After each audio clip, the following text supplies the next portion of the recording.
प्यारे बच्चों, good morning. 8th class के हिंदी मीडियम साइंस में आप सभी का स्वागत है।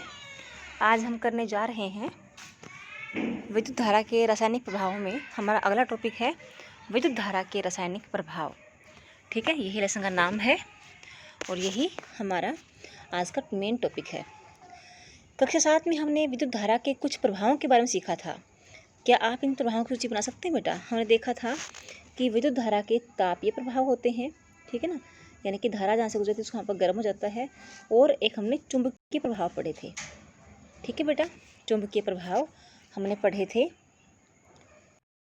तो हमने विद्युत धारा के चुंबकीय प्रभाव और तापीय प्रभाव पढ़े थे। आज हम पढ़ने जा रहे हैं विद्युत धारा के रासायनिक प्रभाव। ठीक है,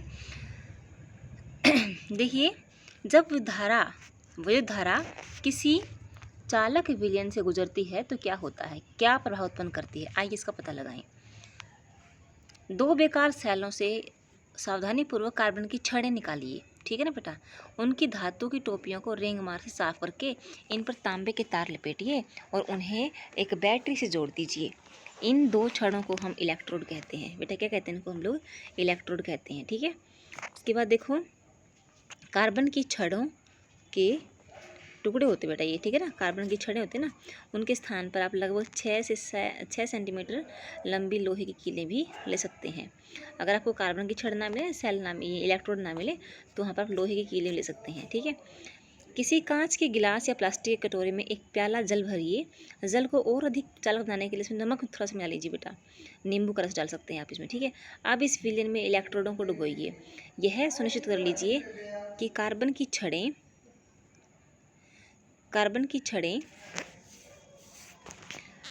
विलयन डूब जाएं।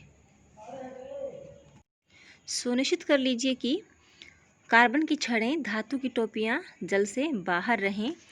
3-4 मिनट प्रतीक्षा कीजिए। इलेक्ट्रोडों को ध्यानपूर्वक देखिए। क्या आप इलेक्ट्रोडों के समीप किसी गैस के बुलबुले देखते हैं? तो बेटा ये जो गैस के बुलबुले हैं, ये पानी जो है बेटा, वो पानी होता है H2O, और H2O के टूटने से गैसें बनती हैं, हाइड्रोजन गैस और ऑक्सीजन गैस। क्या हम विलयन में हो रहे परिवर्तनों को रासायनिक परिवर्तन कह सकते हैं? हाँ बेटा, बिल्कुल कह सकते हैं। आप थोड़ा याद कीजिए कि हमने 7वीं क्लास में रासायनिक परिवर्तन पढ़े थे और वहाँ पर हम देख रहे थे कि भाई तापमान बदलना, ठीक है बेटा, अवस्था बदलना, गैस का निकलना क्या है, रासायनिक परिवर्तन है। तो साथ में पढ़ी गई रासायनिक परिवर्तन की परिभाषा का स्मरण कीजिए, जिसमें कोई नया पदार्थ बनता है। ठीक है बेटा, तो यानी कि विद्युत धारा का रासायनिक प्रभाव भी होता है। तो अब तक हम कौन से कितने पढ़ चुके हैं? तापीय प्रभाव, चुंबकीय प्रभाव, और आज हमने कौन सा पढ़ा बेटा 8th क्लास में? रासायनिक प्रभाव। ठीक है, आगे देखो, सन 1800 में एक ब्रिटिश रसायनज्ञ विलियम निकलसन 1753 से 1815 में यह दर्शाया उन्होंने कि इलेक्ट्रोड जल में डूबे हों तथा उनके द्वारा विलयन से विद्युत धारा प्रवाहित की जाए तो ऑक्सीजन तथा हाइड्रोजन गैस, मैंने बताया ना बेटा, जो वाटर होता है, जल होता है, वो H2O से बनता है। ठीक है, वो H2O होता है जल बेटा। वो जब ये टूटता है तो हाइड्रोजन गैस और ऑक्सीजन गैस बनते हैं। क्या बनते हैं बेटे?